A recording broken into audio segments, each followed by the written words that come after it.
ఒక్క విఘ్నేశ్వరుడి దగ్గరికి వెళ్ళి ఒక నమస్కారం చేశారనుకోండి, లక్ష్మీ కటాక్షం ఇటు విష్ణు కటాక్షం రెండూ లభ్యమవుతాయి. అటువంటి అసలు వాళ్ళిద్దరూ వేరుగా ఎప్పుడూ ఉండరు. పార్వతీ పరమేశ్వరులనండి, లక్ష్మీనారాయణులనండి, సీతారాములనండి, ఎప్పుడూ వాళ్ళు ఇద్దరూ ఒకటే అయి ఉంటారు. అనుకల తనుకండాలింగనారంభ శుంభత్ ప్రతిదిశభుజాకా శ్రీ సఖానోకహర్ది స్తననేనగుళుచ్ఛ స్పార పుష్పద్విరేఫా రచయితుమయి లక్ష్మీ కల్పవల్లీ కటాక్షాన్ అంటారు పరాశర భట్టలు శ్రీగుణరత్న కోశంలో.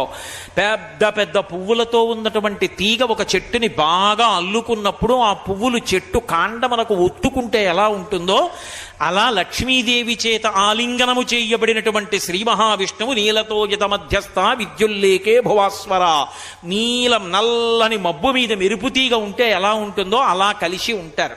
పార్వతీ పరమేశ్వరులైనా అంతే.